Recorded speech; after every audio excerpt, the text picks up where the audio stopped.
तो hello guys, welcome to my channel Tech Online. तो अभी एक नया वैकेंसी आया है ऑयल इंडिया लिमिटेड की तरफ से। यहाँ पे आप लोगों को ऑयल इंडिया लिमिटेड के लिए अप्लाई के लिए कितना डिटेल्स, कितना क्वालिफिकेशन, कितने डेट से स्टार्ट हुआ है, कब तक ख़त्म हो जाएगा, वो आप लोगों को मैं दिखाऊंगा अभी नोटिफिकेशन पे। यह है नोटिफिकेशन। यहाँ पे ओपनिंग हुआ है ऑनलाइन स्टार्ट 8 मार्च 2025 से शुरू हुआ है और 8/9/2025 को ख़त्म हो जाएगा। सितंबर 8 को ख़त्म हो जाएगा लास्ट डेट। इसके लिए आप लोगों को कौन सा पोस्ट आया है वो आप लोगों को मैं दिखाता हूँ। यहाँ पे पोस्ट आपका आया है जूनियर ऑफिसर असिस्टेंट का, पोस्ट कोड COJOA 010025। यहाँ पे आप लोगों को अप्लाई करने के लिए 10+2 चाहिए। उसके साथ आप लोगों को एक डिप्लोमा चाहिए या सर्टिफिकेट चाहिए कंप्यूटर एप्लीकेशन मिनिमम 6 ईयर्स का, जो आप लोगों को MS Word, MS Excel, MS PowerPoint आप लोगों को चाहिए आना होगा। तो यहाँ पे टोटल पोस्ट आप लोगों का 10 पोस्ट आया है। तो आप लोगों को अप्लाई का प्रोसेस में आप लोगों को दिखा देता हूँ। यहाँ पे एज लिमिट है आप लोगों का मैक्सिमम एज 30, ST के लिए, जनरल के लिए 30, SC के लिए 35, OBC NCL के लिए 33। यहाँ पे आप लोगों को अप्लाई करने के लिए आप लोगों को यहाँ पे नोटिफिकेशन दिया है। उसके साथ पहले आप लोगों का यहाँ एलिजिबल क्वालिफिकेशन सिलेक्शन मेथड है। आप लोगों का पहले तो CBT होगा, कंप्यूटर बेस्ड टेस्ट होगा। पहले यहाँ पे 3 पेपर आएगा इंग्लिश लैंग्वेज का, उसके बाद रीजनिंग, उसके बाद डोमेन रिलेवेंट टेक्निकल नॉलेज आएगा आप लोगों को। ये आप लोगों को होने के बाद नेक्स्ट आपका डॉक्यूमेंट वेरिफिकेशन होगा। ये सब आप लोगों को डॉक्यूमेंट चाहिए। उसके बाद मेडिकल टेस्ट होगा। उसके बाद आप लोगों का अपॉइंटमेंट सिलेक्शन लेटर आ जाएगा। आप लोग अप्लाई करने के लिए यहाँ पे आप लोगों को मैं दिखा देता हूँ कैसे आप लोगों को अप्लाई करना होगा। उसके लिए यहाँ पे एक लिंक दिया है, यहाँ पे मैं लिंक को क्लिक करने अप्लाई करना प्रोसेस दिखाता हूँ आप लोगों को। अप्लाई करने के लिए आप लोगों को ये जो लिंक है www.oil/india.com, यहाँ पे आप लोगों को जाना होगा। आप लोगों को यहाँ पे आने के बाद अभी आप लोगों का मैं अप्लाई प्रोसेस दिखाता हूँ। यहाँ पे तो पूरा सब कुछ दिखाई देगा। जैसे कि यहाँ पे 8 अगस्त से शुरू हुआ है, 8 सितंबर को ख़त्म हो जाएगा। यहाँ पे आप लोगों को अप्लाई करने के लिए पहले तो रजिस्ट्रेशन करना होगा। यहाँ पे रजिस्टर पर क्लिक करना है आप लोगों को। रजिस्ट्रेशन पर क्लिक करने पर यहाँ पे आप लोगों का पहले पोस्ट कोड, पोस्ट नेम आएगा। जूनियर ऑफिसर असिस्टेंट का मैं अप्लाई करूँगा। उसके बाद यहाँ पे पोस्ट कोड आ जाएगा। उसके बाद यहाँ पे कैंडिडेट एप्लीकेंट फुल नेम लिखना होगा। अब यहाँ पे नाम लिख लेना है आपका। उसके बाद यहाँ पे आप लोगों का मोबाइल नंबर लिखना है। उसके बाद कन्फर्म मोबाइल नंबर लिखना है। उसके बाद यहाँ पे ऑल्टरनेटिव मोबाइल नंबर है तो लिखना है, नहीं तो नहीं लिखने से भी हो जाएगा। उसके बाद यहाँ पे ईमेल आईडी लिखना है एक, आप लोग यूज़ करें जो आपके पास वैलिड है। आपके पास जो ईमेल आईडी है वो लिखना है आप लोगों को।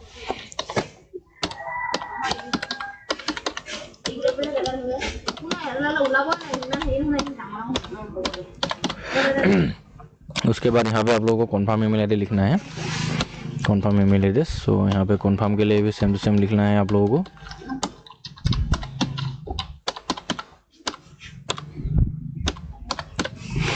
उसके बाद यहाँ पे जेनरेट OTP पर क्लिक करना है।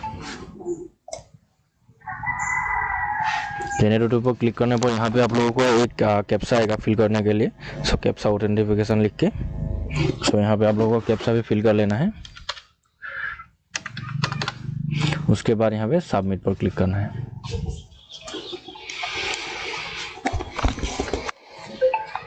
उसके बाद यहाँ पे kindly use OTP received on your mobile phone और ईमेल एड्रेस। आपका ईमेल और मोबाइल में एक OTP आया है। यहाँ पे आप लोगों को कोई सा भी एक OTP लिख लेना है। मैं मोबाइल में ही लिख लेता हूँ 97। उसके बाद यहाँ पे वैलिडेट OTP पर क्लिक करना है। उसके बाद OTP has been validated successful लिख के आ जाएगा। उसके बाद ओके पर क्लिक करना है। उसके बाद यहाँ पे नीचे आप लोगों को डिक्लेरेशन आएगा एक। यहाँ पे आप लोगों को डिक्लेरेशन पर टिक करना है, आई एग्री करना है। उसके बाद यहाँ कैप्चा आप लोगों को फिर से फिल कर लेना है। उसके बाद यहाँ पे रीवेरीफाई करना है।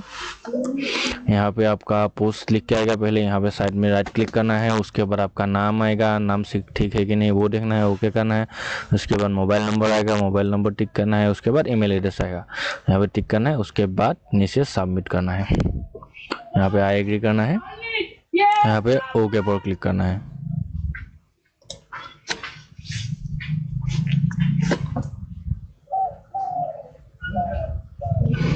उसके बाद यहाँ पे कॉन्ग्रेचुलेशन लिख के आ जाएगा, यू हैव रजिस्टर्ड सक्सेसफुली। यहाँ पे आप लोगों को एप्लीकेशन सीक्वेंस नंबर लिख के आ जाएगा। इसको आप लोगों को कॉपी कर लेना है क्योंकि ये बाद में आप लोगों को ज़रूरत होगी। सो इसके बाद यहाँ पे क्लोज करना है। उसके बाद यहाँ पे ऊपर लिखा है go to application, go to application पर क्लिक करना है।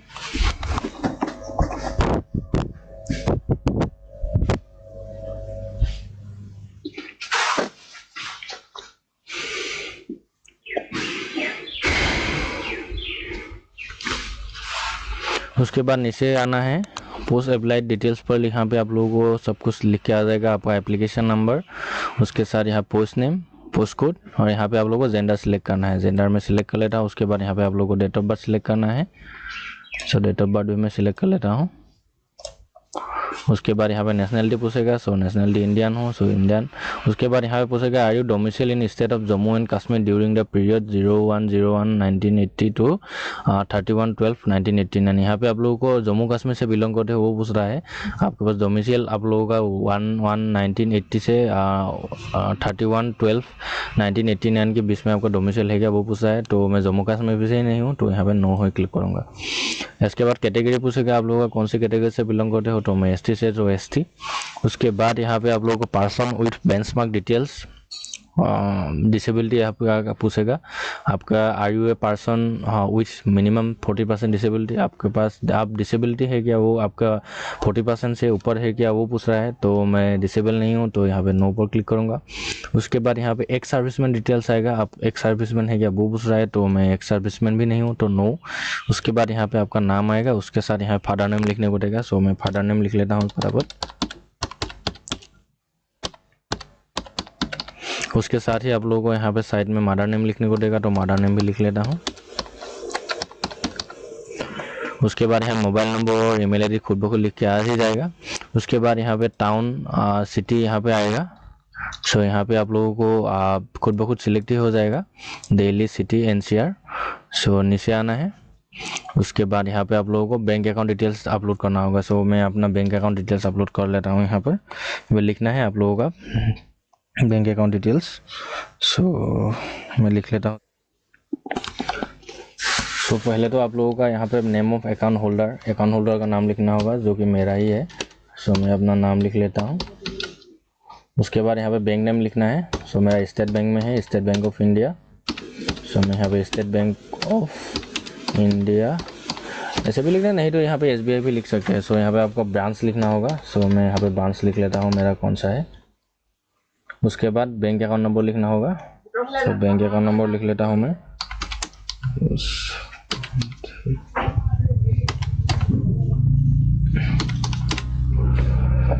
उसके बाद यहाँ पे आप लोगों को बैंक IFSC कोड लिखना होगा। सो मैं IFSC कोड भी लिख लेता हूँ।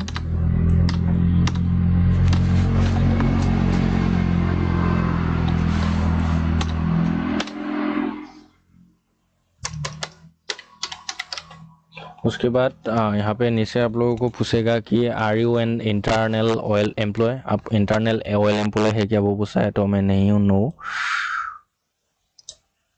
उसके बाद यहाँ पे are you employ in government service public sector undertaking, आप लोग गवर्नमेंट सेक्टर या पब्लिक सेक्टर में काम कर रहे हो वो पूछा है। तो मैं नहीं, नो। उसके बाद 7 नेक्स्ट। उसके बाद डाटा सेव सक्सेसफुल लिख के आ जाएगा। उसके बाद ओके करना है। यहाँ पे आप लोगों को एड्रेस लिखना है। अभी आप लोग को अपना जो एड्रेस है वो लिखना है। जल्दी जल्दी मैं लिख लेता हूँ।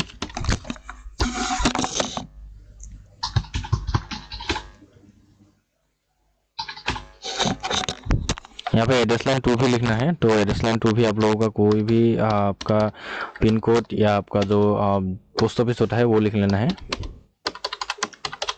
उसके बाद साइड में यहाँ पे कंट्री सिलेक्ट करना होगा। सो यहाँ पे इंडिया। उसके बाद स्टेट सिलेक्ट करना है, तो स्टेट।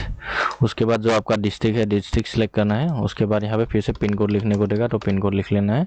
उसके बाद पूछेगा कि इस permanent address same as correspondent address. तो किसी किसी का क्या होता है कि एड्रेस, परमानेंट एड्रेस और कॉरेस्पॉन्डेंट एड्रेस अलग अलग होता है। तो आप लोग यहाँ पे अगर आप लोगों का अलग अलग है तो यहाँ पे आप लोग लिख सकते हैं परमानेंट एड्रेस अलग और कॉरेस्पॉन्डेंट एड्रेस अलग।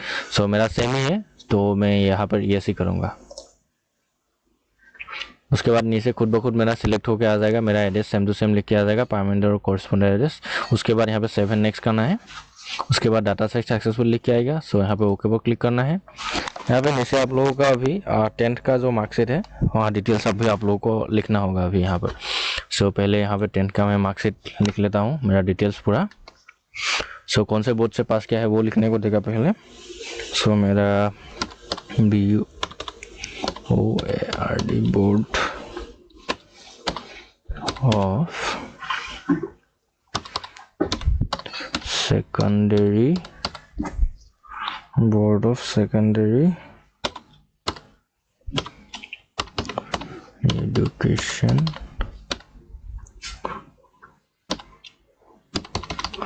सो मैं यहाँ पे बोर्ड लिख लिया हूँ। उसके बाद यहाँ पे ईयर ऑफ पासिंग पूछेगा, आप लोग कौन से ईयर में पास किए थे अपना SSL से।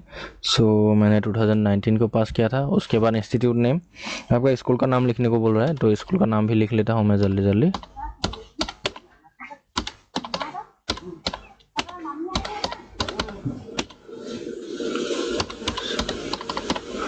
तो स्कूल नाम लिखने के बाद यहाँ पे आप लोगों को सब्जेक्ट कॉम्बिनेशन लिखना होगा, आपका क्या क्या सब्जेक्ट था 10th में। तो यहाँ पे मैं लिख लेता हूँ जल्दी जल्दी। सो लिखने के बाद नीचे आप लोग साइड में पूछेगा please select any one of the following. So यहाँ पे आप लोग को जो मार्कशीट था यहाँ पे परसेंटेज था या CGPA था। सो मेरा परसेंटेज था, सो यहाँ पे मैं परसेंटेज पर ही क्लिक करूँगा। उसके बाद यहाँ पे पूछेगा आप लोगों ने मार्क ऑब्टेन किया कितना किया था, आप लोगों को कितना मिला था वो पूछ रहा है। तो मेरे को 392 मिला था। उसके बाद यहाँ पे मैक्सिमम मार्क कितना था, टोटल मार्क कितना था वो पूछ रहा है, तो 600 था। तो उसके बाद यहाँ पे खुद ब खुद आपका परसेंटेज लिख के आ जाएगा। और नीचे आप लोगों को अभी लिखना है 10 और 12 का आप लोगों को लिखना है अभी जो मार्कशीट है। यहाँ पे डिटेल्स देख लेना है और पूरा फिल कर लेना है अच्छे से। सो पहले तो आप लोगों को यहाँ पे पूछेगा name of board council. So मैंने Assam higher secondary education council से पास किया था तो मैं यहाँ पे शॉर्ट में ही लिख लेता हूँ Assam higher secondary education council, Assam higher secondary का। ओके, उसके बाद यहाँ पे ईयर ऑफ पासिंग पूछेगा। सो ईयर ऑफ पासिंग मेरा था 21। उसके बाद यहाँ पे इंस्टीट्यूशन नाम लिखना होगा आपको, इंस्टीट्यूट नेम। तो मैं इंस्टीट्यूट नेम लिख लेता हूँ, कौन से कॉलेज से आप लोगों ने पास किया था वो लिखने को देगा अभी। सो मैं लिख लेता हूँ।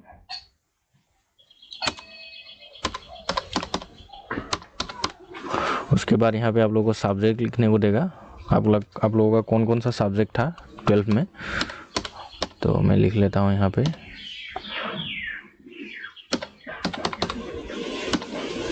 लिखने के बाद यहाँ पे साइड में लिखेगा please select any one of the following. So 12th में आप लोगों का परसेंटेज था या CGPA था वो पूछ रहा है, तो मेरा परसेंटेज ही था। यहाँ पे भी मैं टोटल मार्क लिख लेता हूँ अभी साइड में, मार्क ऑफ 10 पर। उसके बाद मैक्सिमम आपको कितना था, तो यहाँ पे 500 था। तो यहाँ पे मेरा परसेंटेज खुद ब खुद लिख के आ जाएगा। उसके बाद यहाँ पे पूछेगा have you pass diploma certificate in computer application of minimum 6 years month duration and should be fully conversed with MS Word, MS Excel, MS PowerPoint. यहाँ पे आप लोग पूछा है कि आप लोगों ने डिप्लोमा या सर्टिफिकेट आपके पास है कि नहीं 6 मंथ का, जो कंप्यूटर का होना चाहिए। उसके साथ यहाँ पे MS वर्ड, MS एक्सेल और MS पावर पॉइंट आपको आना चाहिए ही चाहिए। यहाँ पे आप लोगों को मेरे पास है सर्टिफिकेट, तो मैं यहाँ पे येस पर क्लिक करूँगा। उसके बाद यहाँ पे आप लोगों को एनी अदर हायर क्वालिफिकेशन आप लोगों के पास है तो आप लोग यहाँ पे लिख सकते हैं। सो मैं अभी यहाँ पे आप लोग अगर अभी मेरे पास ग्रेजुएशन है, सो यहाँ पे मैं ग्रेजुएशन लिख लेता हूँ। आपके पास है अगर लिख सकते हैं लोग लिख सकते हैं, नहीं तो नहीं लिखने से भी हो जाएगा।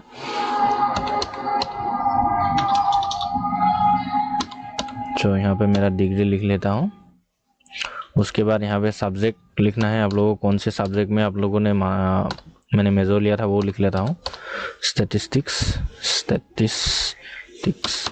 उसके बाद यहाँ पे इंस्टीट्यूट पास फॉर्म, कहाँ से आप लोगों ने पास किया है वो लिखना होगा। सो यहाँ पे मैं कॉलेज का नाम ही लिख लेता हूँ। उसके बाद यहाँ पे आप लोगों ने कौन से ईयर में पास किया था वो लिखना होगा, का डेट मंथ सब कुछ लिखना होगा। मंथ एंड ईयर लिखना है। उसके बाद यहाँ पे परसेंटेज था या CGPA था, तो मेरा ग्रेजुएशन CGPA में था तो यहाँ पे CGPA लिखूंगा। उसके बाद यहाँ पे CGPA टोटल कितना मेरे को मिला था, टोटल मैंने CGPA 7.28 किया था। उसके बाद टोटल CGPA कितना था वो लिखने को देगा, जो CGPA ऑफ 10 में जो लिखा है वो आप लोग ऑप्टेन और टोटल आप लोगों को कंफ्यूज हो सकते हैं। सो यहाँ पे आप लोगों को क्या करना है, CGPA जो ऑप्टेन है आप लोगों का वही आप लोगों का टोटल CGPA भी होगा।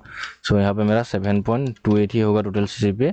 उसके बाद यहाँ पे equivalent percentage for from CGPA, आप लोगों को CGPA टू अभी आप लोगों को परसेंटेज में कन्वर्ट करने के लिए CGPA इंटू मल्टीप्लाई करना होगा 9.5 से, तो टोटल जो आएगा वही आपका CGPA का परसेंटेज है।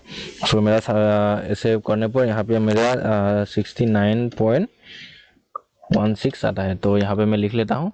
उसके बाद यहाँ पे नीचे आएगा do you have any work experience, आप लोगों के पास वर्क एक्सपीरियंस है क्या वो पूछा है, तो मेरे पास वर्क एक्सपीरियंस नहीं है, तो यहाँ पे नो। उसके बाद यहाँ पे 7 नेक्स्ट। उसके बाद यहाँ पर डाटा सेट सक्सेसफुल लिख के आएगा, वो क्या करना है।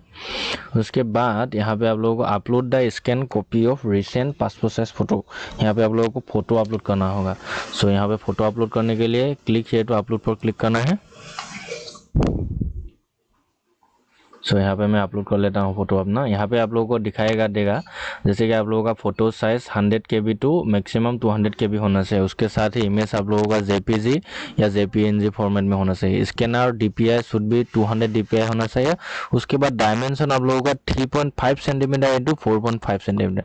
ये फोटो आप लोग कैसे बना सकते हैं एडोबी फोटोशॉप में, ये मैं आप लोगों को एक मेरे चैनल पे वीडियो अपलोड है, फोटो का रिसाइज साइज कैसे करें, वो वीडियो आप लोगों को देख लेना अगर फोटो बनाना नहीं आता है। अगर आप लोगों को फोटो बनाना आता है तो यहाँ पे आप लोगों को ड्रॉप फाइल हियर पर जाके ब्राउज करके आप लोगों को फोटो अपलोड कर लेना है। सो मैं फोटो पहले से ही बना के रखा हूँ, तो मैं अभी आप लोगों को मेरा फोटो अपलोड करके दिखा देता हूँ।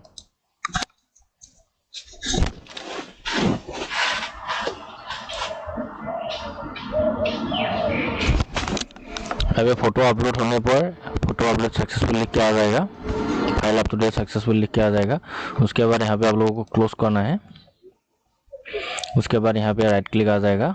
उसके बाद यहाँ पे आप लोगों को अपलोड योर स्कैन सिग्नेचर आप लोगों को अपलोड करना होगा। सो अपलोड करने के लिए यहाँ पे सिलेक्ट करना है। सो यहाँ पे आप लोगों को सिग्नेचर लिख के आ जाएगा।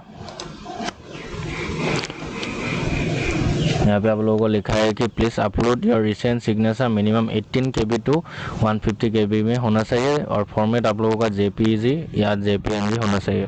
सो यहाँ पे आप लोगों को सिग्नेचर अपलोड करना है 18 KB टू 150 KB के अंदर। सो यहाँ पे मैं सिग्नेचर भी अपलोड कर लेता हूँ। सो लोडिंग लेगा। उसके बाद यहाँ पे राइट क्लिक होकर आ जाएगा, फाइल अपलोडेड सक्सेसफुल लिख के आ जाएगा। उसके बाद यहाँ पे क्लोज करना है। उसके बाद नीचे आना है, यहाँ पर आप लोगों को upload your caste certificate upload करना होगा। So click here to upload पर क्लिक करना है।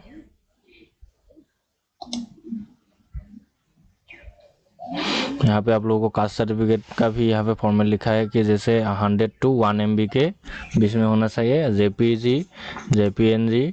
उसके बाद यहाँ पे PDF होना होगा फॉर्मेट। सो यहाँ पे मैं कास्ट सर्टिफिकेट भी अपलोड कर लेता हूँ अपना।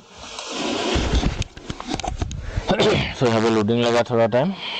उसके बाद कास्ट सर्टिफिकेट ही अपलोड होकर आ जाएगा। उसके बाद यहाँ पे आप लोगों को क्लोज करना है, नीचे आना है। उसके बाद यहाँ पे लिखा है अपलोड योर एडमिट कार्ड और पास सर्टिफिकेट और marksheet of class 10 issued by concern government recognised education board as valid proof of date of birth. So यहाँ पे आप लोगों को एडमिट कार्ड या पास सर्टिफिकेट या मार्कशीट इन तीनों में से कोई सा भी एक डॉक्यूमेंट आप लोगों को यहाँ पे अपलोड करना होगा जो 10th का है।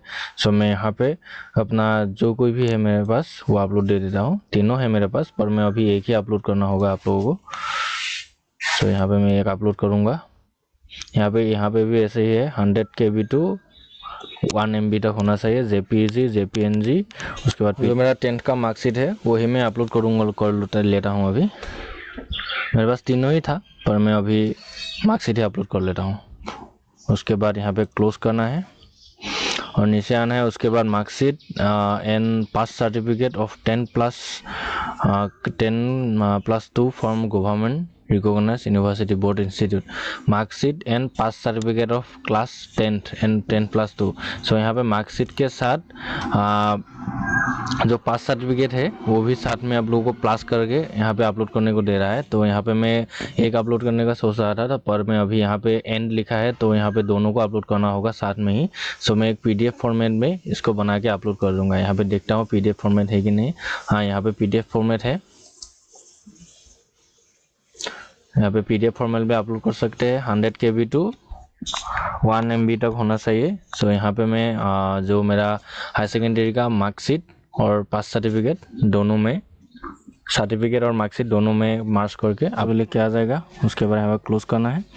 उसके नीचे आप लोगों को upload your diploma certificate in computer application of minimum 6 month duration. So यहाँ पे आप लोगों को कंप्यूटर डिप्लोमा या सर्टिफिकेट 6 मंथ का आप लोगों को अपलोड करना है। So click here to upload. यहाँ पे मैं अपलोड सो यहाँ पे अपलोड होके आ गया है मेरा मार्कशीट भी, DCA का मार्कशीट ही मैं दे रहा हूँ अपलोड। उसके बाद यहाँ पे एप्लीकेशन एप्लीकेबल रजिस्ट्रेशन फी यहाँ पे मेरे को नहीं देना है क्योंकि मैं ST से बिलोंग करता हूँ। बाकी आप लोग अदर कैटेगरी से बिलोंग करते हो तो आप लोगों को एक पेमेंट देना होगा।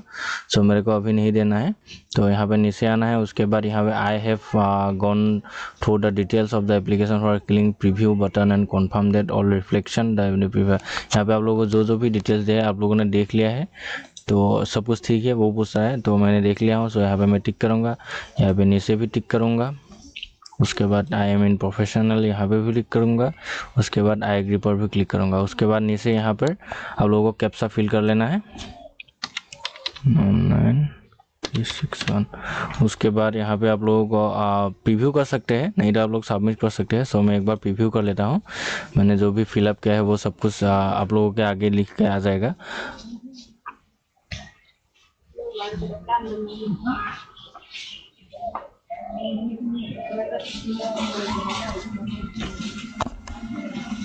तो आपके नाम, आपका एड्रेस, आपका एज कितना है, फादर मदर, मोबाइल नंबर, कौन से पोस्ट के लिए आप लोग अप्लाई कर रहे हैं, कहाँ पे आपका एग्ज़ाम सेंटर होगा, आपका बैंक अकाउंट डिटेल सब कुछ यहाँ पे आ जाएगा। उसके बाद ये सब ठीक होने से आप लोगों को नीचे यहाँ पे ओके का ऑप्शन आएगा, यहाँ पे ओके पर क्लिक करना है। उसके बाद यहाँ पे साइड में सबमिट बटन है, सो यहाँ पे सबमिट पर क्लिक करना है। उसके बाद नीचे आना है, यहाँ पे आई एग्री करना है।